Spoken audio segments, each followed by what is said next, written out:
اور اب وہ دن کے پچھلے پہر سے لے کر رات گئے تک تسبیح و ٹوپیاں بنتی سوائے نماز اور کھانے کے وقفے کے، جبکہ صبح مجھے نماز پڑھا کر میری مدد سے ناشتہ بناتی، مجھے ناشتہ کروا کر اپنی اس ریڑھی پر بیٹھ کر مجھے اسکول چھوڑتی اور خود شہر کو چل دیتی۔ میرے لیے دوپہر کا کھانا وہ صبح ہی بنا کر جاتی، جو میں اسکول سے آ کر کھا لیتا۔ میرے کھانا کھانے تک وہ بھی زیادہ تر پہنچ جاتی اور مجھے پاس بٹھا کر اسکول کا کام کرنے میں میری مدد کرتی، ساتھ ہی ساتھ اپنا کام بھی کرتی رہتی۔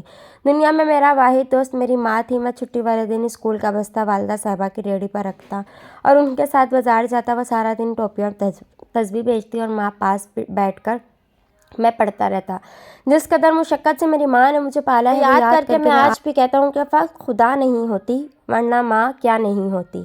خیر بات تھی ریڑھی والے سے اس قدر محبت اور شفقت کا برتاؤ کرنے کی، تو اس کی وجہ یہ تھی کہ جب میں چھٹی والے دن والدہ صاحبہ کے ساتھ بازار جاتا تو راستے میں کئی بار لوگوں کا تھوک، لوگوں کی الٹیاں، لوگوں کے منہ سے گرائے گئے پان میری والدہ صاحبہ پر گر جاتے تھے اور میری والدہ صاحبہ چپ چاپ کر کے صاف کر لیتی تھی اور اپنا سفر دوبارہ شروع کر دیتی تھی۔ سڑک کنارے پڑے کچرے اور سڑکوں پر کھڑے گندے پانی سے گزرنا بہت مشکل ہوتا تھا، مگر میری والدہ صاحبہ پیٹ کی خاطر گزرتی ہوں۔ جب میں والدہ صاحبہ کی تکالیف کو دیکھ کر روتا تھا، میری والدہ صاحبہ مجھے اپنے سینے سے لگا کر کہتی تھی، بیٹا کوشش کرنا، جو تکالیف معذوری کی حالت میں لوگوں کی وجہ سے تیری ماں کو دیکھنی پڑتی ہے وہ کبھی تیری وجہ سے کسی معذور کو نہ دیکھنی پڑے۔ اور ساتھ ہی میری والدہ صاحبہ نے مجھے سینے سے لگا کر بھینچ لیا کرتی تھیں۔ سر میری تعلیم کے لیے میری والدہ صاحبہ نے بہت محنت کی، مگر میری تعلیم مکمل ہونے اور میرے کسی مقام پر پہنچنے سے پہلے میری والدہ صاحبہ چل بسیں، مگر میں نے ان کی نصیحت یاد رکھی۔ میں کبھی سڑک کے کنارے پر یا فٹ پاتھ پر نہیں تھوکتا۔ میں کسی بھی معذور شخص کو مشکل میں دیکھتا ہوں تو رک کر اس کی مدد ضرور کرتا ہوں۔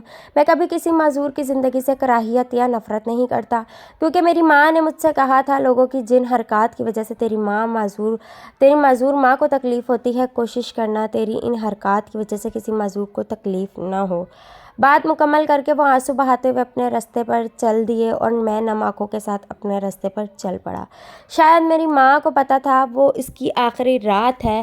اس رات میری ماں نے مجھے بہت چوما تھا۔ اس رات میری خواہش پوری ہوئی تھی اور مجھے میری چھوٹی بہن کی نسبت ماں سے زیادہ پیار ملا تھا، اور نہ جب بھی میں ضد کرتا تھا میری ماں کہتی تھی، نبی کریم صلی اللہ علیہ وسلم کو اپنی بیٹی سے بہت محبت تھی۔ میں اولاد سے ہٹ کر سنت سمجھ کر اپنی بیٹی سے محبت کرتی ہوں، اور ماں کی اس جواب کے سامنے ہمیشہ لاجواب ہو جایا کرتا تھا۔ مجھے یاد ہے اس رات میری ماں نے مجھے اپنے پاس سلایا تھا اور جب تک میں جاگ رہا تھا تب تک وہ میرا منہ اور ماتھا چومتی رہی تھی۔ اس کے بعد مجھے نہیں پتا میں کب سویا، اور جب میں صبح اٹھا تو ہمیں پھپھو نے نہلا دھلا کر نئے کپڑے پہنائے، بہترین ناشتہ کروایا اور پھر بتایا کہ ہماری ماں مر چکی ہے۔ ہمیں بتانے کے بعد محلے والوں کو خبر کی گئی اور پھر دیکھتے دیکھتے چند منٹوں میں ہمارا گھر محلے کی عورتوں سے بھر چکا تھا۔ میرے والدین کے تعلقات کبھی بھی مثالی نہیں رہے تھے۔ میری والدہ صاحبہ میرے نانا نانی کے پاس اکلوتی اولاد تھیں۔ میرے والد صاحب میرے نانا کے رشتے میں بھتیجے بھی تھے۔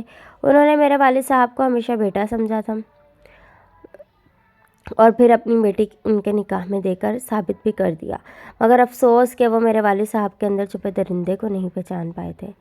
میرے والد صاحب جو کہ اپنی خالہ زاد سے عشق لڑا رہے تھے، انہوں نے بزرگوں کے فیصلے کو تسلیم کر لیا اور یوں ان کا نکاح میری والدہ صاحبہ سے ہو گیا۔ میرے نانا جان نے ساری زمین اپنے داماد کو بطور تحفہ دے دی اور گھر بھی بیٹی کے نام منتقل کر کے تحفے میں دے دی۔ جب بعد ازاں میرے والد صاحب نے میری والدہ کو چکنی چپڑی باتوں میں لگا کر اپنے نام منتقل کروا لیا اور جب سب کچھ میرے والد صاحب کے قبضے میں چلا گیا تو انہوں نے اپنا اصل رنگ دکھانا شروع کر دیا۔ پہل انہوں نے میری والدہ صاحبہ پر رشتہ داروں کو ملنے پر پابندی لگائی۔ اسی پابندی کے وقت میری پیدائش ہوئی اور میری والدہ صاحبہ ایک بار مجھے اپنے نانا نانی کے گھر لے کر گئیں ہوئی تھی کہ وہاں کھیلتے ہوئے سیڑھیوں سے گر گیا۔ اس دن میرے والد صاحب نے میری والدہ پر شدید ترین وحشیانہ تشدد کیا، یہاں تک کہ میری والدہ کا بازو ٹوٹ گیا اور ساتھ ہی میری والدہ پر نانا نانی کے ہاں جانے پر پابندی لگا دی۔ مگر اس کے باوجود بھی جب نانا نانی میری والدہ صاحبہ کی میری خبر گیری کرنے آئے تو میری والدہ صاحبہ نے بازو کے متعلق جھوٹ بولتے ہوئے کہہ دیا کہ میں گر گئی تھی۔ اس پہلے تشدد کے بعد میرے والد صاحب نے میری والدہ صاحبہ پر تشدد کرنا معمول بنا لیا۔ چھوٹی چھوٹی بات پر تشدد کرنا، طلاق دینے کی دھمکی دینا، بلا وجہ روک ٹوک، جسمانی سزائیں دینا۔ اپنی والدہ صاحبہ کو باندھنے کے لیے کئی بار میں نے خود اپنے والد کو رسی پکڑائی۔ میرے والد صاحب میری والدہ کو رسیوں میں جکڑ کر تشدد کا نشانہ بناتے تھے۔ انہی حالات میں میری بہن نے بھی جنم لیا تھا۔ میں تقریباً 8 سال اور میری بہن 3 سال کی تھی تو میری والدہ صاحبہ نے والد صاحب نے اپنی سابقہ محبت اپنی خالہ زاد سے نکاح کر لیا تھا، جس کی خبر ہمیں بہت بعد میں ملی تھی۔ میری والدہ صاحبہ نے اس پر بھی کوئی خاص احتجاج نہ کیا، مگر میرے نانا نانی کی طرف سے سخت رد عمل آیا تھا۔ حالات کو اپنے لیے سازگار نہ دیکھتے ہوئے میرے والد صاحب ہمیں لے کر شہر منتقل ہو گئے، مگر وہاں بھی میری والدہ صاحبہ پر تشدد روز کا معمول رہا۔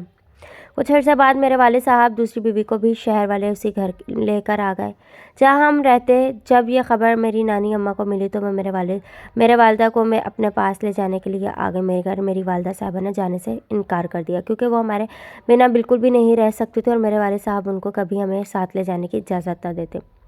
میری نانی اور نانا خود ہی ہمیں ملنے آتے تھے۔ میرے والد صاحب کی طرف سے لگی پابندی کے بعد میری والدہ صاحبہ کبھی بھی اپنے والدین کے گھر نہیں گئی تھی، مگر اب میرے والد صاحب نے میری نانا نانی کے یہاں آنے پر بھی پابندی لگا دی کہ میری والدہ صاحبہ نے ہلکا سا احتجاج کیا تھا، اور اس احتجاج کے بدلے میرے والد صاحب پھپھا اور ستیلی ماں نے میری والدہ صاحبہ کو باندھ کر اس قدر تشدد کا نشانہ بنایا تھا کہ وہ اگلی صبح کا سورج ہی نہیں دیکھ پائی تھی۔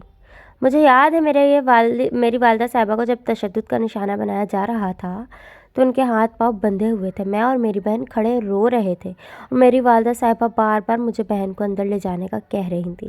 جب میری والدہ صاحبہ کو ضرب لگتی تھی تو ان کی چیخ نکلتی تھی اور ان کو آواز کو دبانے کے لیے میری ستیلی ماں نے اپنا جوتا اتار کر ان کے منہ میں دے دیا تھا۔ میرے آنکھوں کے سامنے آج بھی وہ منظر ہے جب آخری بار میری والدہ صاحبہ کو تشدد کا نشانہ بنایا گیا تھا۔ جب میری ماں کو چھوڑا گیا تو وہ بے ہوش تھی۔ ان کو دوپہر کے وقت مار مار کر بے ہوش کیا گیا تھا۔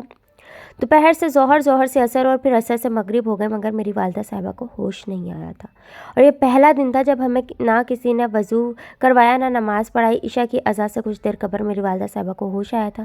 ہم دونوں بہن بھائی والدہ صاحبہ کے پاس بیٹھے تھے۔ انہوں نے سب سے پہلے اپنی تکلیف بھول کر ہم سے کھانے کا پوچھا اور ہمارے بتانے پر ہمیں کھانا بنا کر دیا، مگر اس دوران میری والدہ بار بار کلی کر کے آ جاتی تھیں۔ اس رات میں والدہ صاحبہ کے پاس سویا تھا۔ میری والدہ صاحبہ مجھے مسلسل چوم رہی تھی اور سمجھا رہی تھی کہ بہن کا کیسے خیال رکھنا ہے۔ میری والدہ صاحبہ نے مجھے کہا تھا تم اپنی بہن کا محافظ بننا، کسی قیمت پر بہن کا دشمن نہ بننا۔ اگر کبھی کوئی سہارا نہ ملے تو اپنے نانا نانی کے پاس چلے جانا۔ میں نے معصوم الفاظ میں پوچھا تھا ماما جان آپ کہیں جا رہی ہیں کیا؟ تو میری ماں نے کہا تھا بیٹا ایک ماں اولاد کو چھوڑ کر فقط قبر میں جا سکتی ہے۔ ان الفاظ کا مطلب مجھے بہت دیر بعد سمجھ آیا تھا۔ میں نے نہ جانے کب سو گیا تھا، مگر جب صبح اٹھا تو میری والدہ صاحب میرے پاس نہیں سو رہی تھی، وہ الگ بستر پر تھیں اور مر چکی تھی۔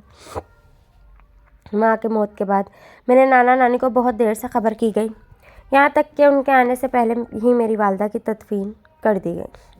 میری والدہ صاحبہ کو غسل میری پھپھا ستیلی ماں اور ستیلی نانی نے ایک بند کمرے میں دیا تھا تاکہ جسم پر تشدد کے نشانات کوئی نہ دیکھ لے۔ جب میرے نانا نانی وہاں پہنچے تو میرے نانا نے میرے والد صاحب کے خلاف قانونی کارروائی کرنا چاہا، مگر برادری اور کچھ دوسرے لوگوں نے روک دیا۔ اس کے بعد ہمیں ایک عرصے تک نانا نانی سے نہ ملنے دیا گیا، مگر ماں کی موت کے بعد تشدد کا اگلا نشانہ میری بہن بننے لگی تو میں نے مزاحمت شروع کر دی۔ میں دوسری بار اپنی ماں کو مرتا نہیں دیکھ سکتا تھا۔ اب اگر مجھے رسی اٹھانے بھیجا جاتا تو میں ڈنڈا لے کر آتا اور ستیلی ماں کو دے مارتا۔ اس کے بعد میرا جو حال ہوتا وہ الگ، مگر میں نے دل میں وعدہ کر لیا تھا کہ میں اپنی بہن کا محافظ بنوں گا، اور میں محافظ بن گیا۔ ماں کی موت کے 1.5 سال بعد پہلی بار میری اور میرے والد صاحب کی تلخ کلامی ہوئی۔ میں اپنی بہن کو لے کر اپنے نانا نانی کے پاس آ گیا اور پھر یہیں رہا۔ میرے نانا نے مجھے اور میری بہن کو بہترین تعلیم دلوائی۔ میں نے BSc پاور کی جبکہ میری بہن نے عالمہ فاضلہ کا کورس کیا۔ میرے نانا نانی نے مجھے اور میری بہن کو پسند کی شادی کا اختیار دیا، مگر ہم نے انکار کر دیا۔ اس کے بعد میری بہن نے میری پسند کے ایک لڑکے سے شادی کر لی اور میں نے اپنی بہن کی قریبی دوست سے شادی کر لی۔ چند دن پہلے میں بہن سے ملنے گیا ہوا تھا تو میں نے دیکھا میری بہن نے سر پر پٹی باندھ رکھی ہے۔ نہ جانے کیوں میری والدہ صاحبہ یاد آ گئی۔ مجھے لگا کہ میرے بہنوئی نے میری بہن پر تشدد کیا۔ میرا بہنوئی میرا بہترین دوست اور کلاس فیلو بھی ہے۔ میں اس پر جھپٹ پڑا۔ وہ میری حالت دیکھ کر اپنا بچاؤ کرنے لگا۔ میری بہن اور بیوی نے بیچ بچاؤ کروایا اور مجھے سمجھایا کہ انہوں نے کچھ نہیں کیا بلکہ مجھے شیلف سے برتن اتارتے ہوئے چوٹ لگی ہے۔ مجھے بہن کی باتوں پر یقین نہ آیا، یہاں تک کہ میری بہن اور بہنوئی نے قرآن پاک پر ہاتھ رکھ کر حلف دیا۔ اس کے باوجود بھی میں اپنی بہن کو اپنے پاس لے آئی۔ یہ الگ بات ہے کہ میرا کمینہ دوست میرا بہنوئی بھی ساتھ آ گیا اور کہا کہ ہم تمہارے گھر یا اس دنیا میں تو کیا جنت میں بھی ساتھ ہی جائیں گے۔ میں نے بہنوئی سے اپنے رویے کی معذرت کی اور اسے وجہ بتائی جو وہ پہلے سے جانتا تھا۔ اس نے معذرت قبول کر لی اور سینے سے لگا کر کہا، تمہاری غلطی نہیں ہے، تمہاری حالت کو میں سمجھ سکتا ہوں۔ میں نے اپنے بہنوئی اور بہن کو ڈھیروں دعائیں دی اور آج انہیں گھر سے رخصت کر دیا۔ اللہ حافظ۔